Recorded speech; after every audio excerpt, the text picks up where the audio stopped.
the recipe and I can hack any kind of temperature control that's required, Yeah. I'll give that a try next time I get into strawberries. So, yeah, I thought it was interesting, but, I mean, pretty much anything Pete puts up for a recipe is, guaranteed to be good. But yeah, solid. Yeah, exactly. It's solid. Yeah. But this one worked. So, the heating thing, that's interesting. I might try that. All right, here's one for you. What happens if your fruit's been in the freezer for a while? Okay, even if you have vacuum sealed it, it tends to develop a little freezer burn over time. I use it anyway. I haven't actually had any. I have never had freezer burn come across as a taste. Okay. I was wondering about that because the strawberries that I've got down there some are vacuum sealed and some are just in freezer bags, and there is freezer burn going on. And I was thinking, if it's bad, I guess I can throw it in a cordial because cordial don't care, Well, that's the thing. Usually I find when they're freezer burned, if they still smell freezer burned when they've thawed out, then maybe a little flavor might carry over. But I've found most of the time, once you've thawed it out, if it doesn't, most of the time when I've thawed it out, it looks, they look terrible, but they don't smell bad. And if it doesn't smell bad, it should probably taste fine. That's what I was thinking. So I'm going to give it a try because the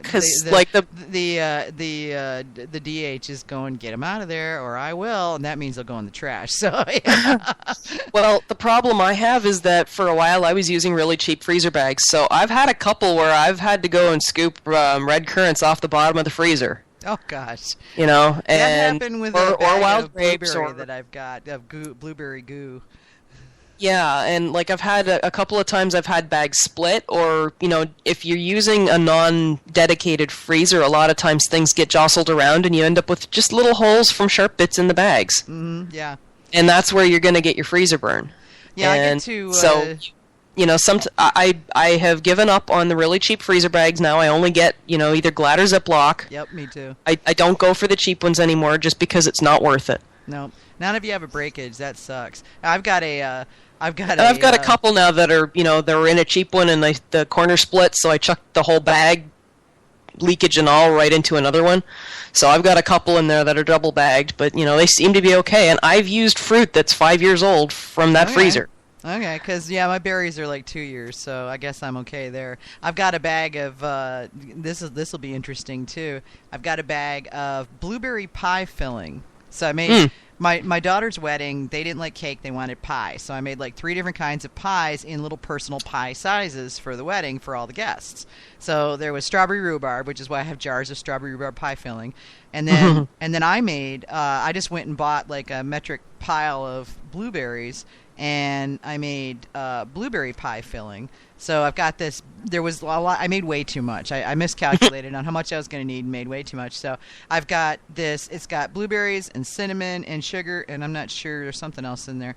And it's all stuff that could go into a mead. But now I'm going to have to. I want to put it into either a mead or a cordial, and I've got to do the calculations to figure out, what do I have to back off on the honey side, if anything, to account for the sugar that's already in it. I would go by the specific gravity. Yeah, I know. But the hard thing is figuring out the. I'm sure just put the berries in there, mash them all up, and keep adding honey and water until I get it where I want it, I guess. Pretty much. Yeah.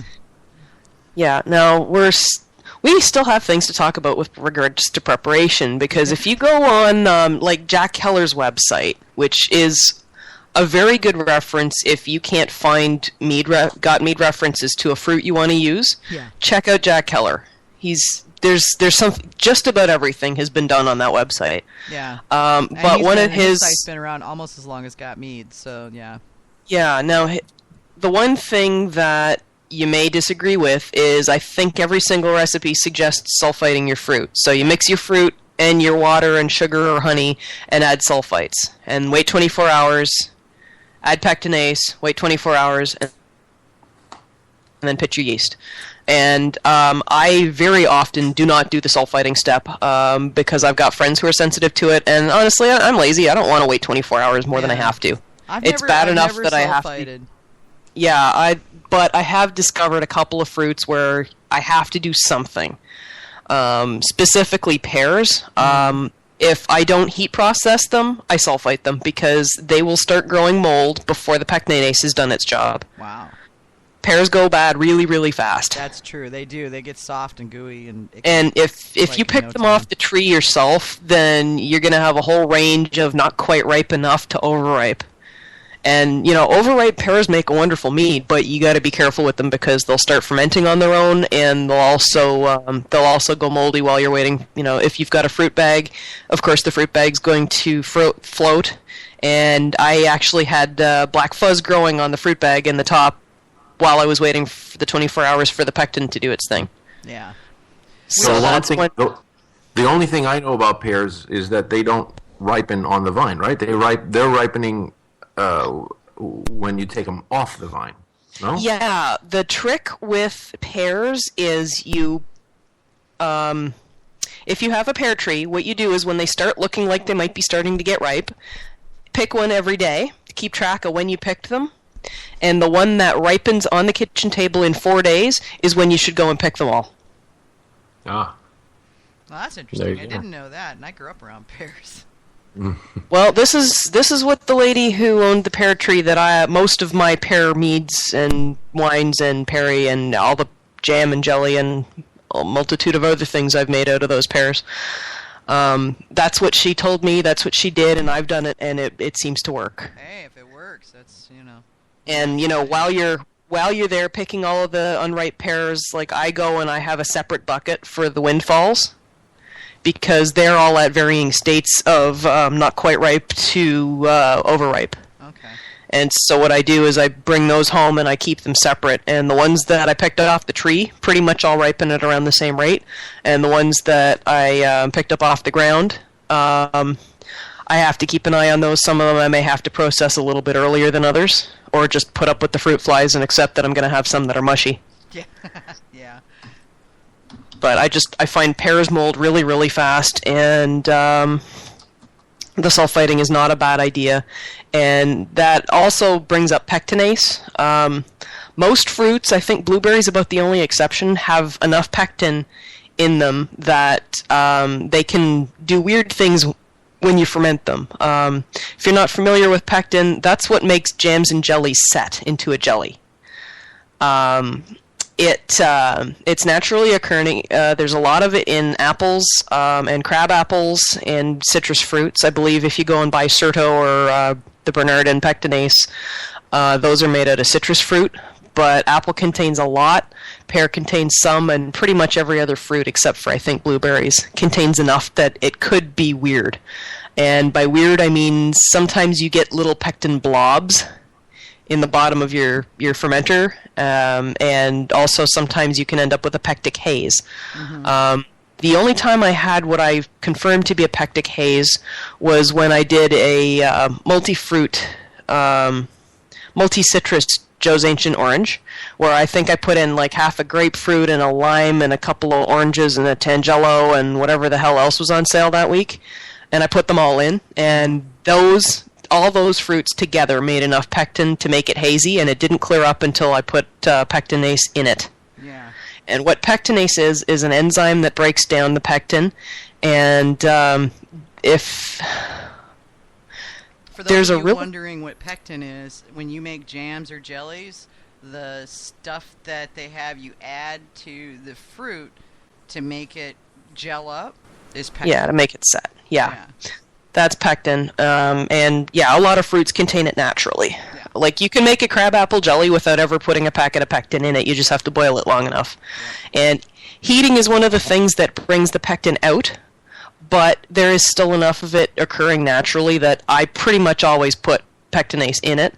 And depending on how I'm processing the fruit, if I'm making cider or pressing the fruit before I put it in, I'll actually grate the stuff up, put the pectinase in it, and let it sit overnight before I press it, and I get a better yield that way. Now that's interesting. I like that. I've had it's not quite as good as freezing it. Yeah. Yeah, it's not quite as good as freezing it. Freezing it actually is the best. But if I do that with a bunch of wild apples, I also make sure I sulfite it at the same time, because otherwise it starts fermenting without me. Okay. Now, see, when I do my sizers, I just go buy jugs of apple cider down at the farmer's market because I don't have access to a press. So now I don't pectinase at the beginning with cider, it may or may not happen. So I'll wait until the end, and if it doesn't drop clear, then I'll pectinase towards the end, and and it usually just drops clear like literally within a day or two.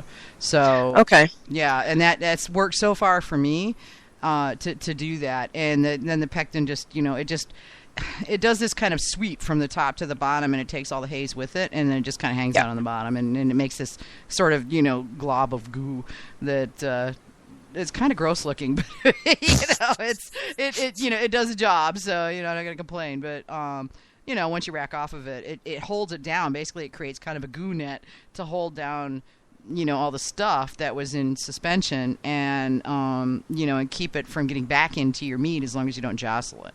So Yeah. Now, things to know about pectinase. It's an enzyme, which means it is not used up in what it does.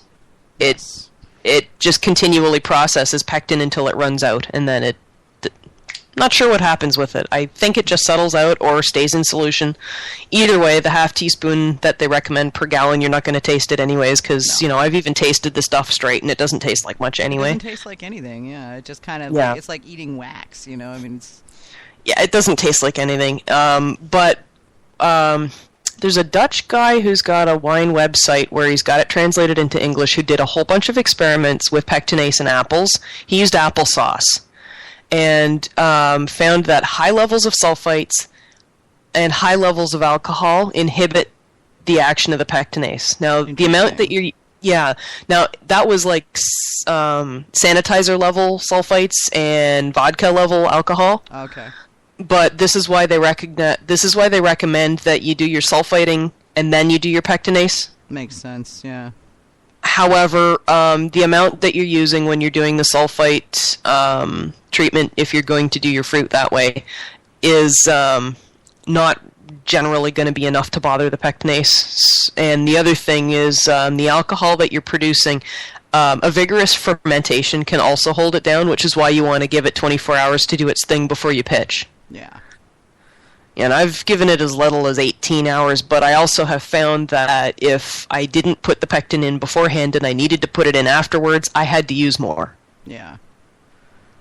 Is there a list that I can refer to, like if some fruits that need pectinase and some that don't, or I would basically, and thank you, send me an email and I'll do up a list for Got Mead, but I would just Google pectin levels in fruit, and anything that's anywhere near apples and pears, I'd say go for it. You know what? I pectinase everything. If I have a mead or a wine that involves fruit, I use pectinase. Except Really? for Joe's Ancient. Yep, I just always do it. Okay. I put my half a teaspoon in per gallon and just leave it 24 hours. And most of the time, that's another thing. Because it's an enzyme, pectinase can be denatured or deactivated by temperature. If it's too cold, it won't work at all. But once you warm it up to sensible temperatures, it will start working again. But if you overheat it, it will stop working and it will not work again. Okay. That's good. So if you're doing anything that involves heating it, you want to make sure that it comes down to about room temperature before. Like, you don't want it higher than body temperature when you add the pectinase, otherwise you'll denature it. So anything that's high enough to kill yeast is going to deactivate the pectinase, basically. Yeah, pretty much. Yeah. Yeah, pretty much. Okay. Yeah, if you wouldn't put yeast into it, don't put pectinase into it. And actually, I think rule of pectinase thumb. is probably a little bit more sensitive to it because you rehydrate your yeast in relatively hot water. That's true. Yeah. Well, yeah. I mean, if you're pitching without rehydrating, which we recommend against, if you're doing that, which I used to do, is I rip open the package. So did I. Sprinkle it on the must and shake the crap out of it. But if you're doing that, then at the temperature, which is 89 degrees or below, if I remember right, that you can sprinkle dry yeast. That's when you could also add pectinase. 'Cause it's not too hot. Yeah. But and just to be clear, because I'm putting in this pectinase 24 hours before I'm pitching yeast. That's how I do it. Mm-hmm. Okay. Yeah, you don't want the yeast to get going. Once the yeast get going, things are going to get really busy. So you want it when it's relatively quiet. Yeah, and the other thing too is pectinase can also help release some sugars. Mm-hmm. That's why you want to do it before fermenting. And I've actually had a couple of times where I've had a minute change in the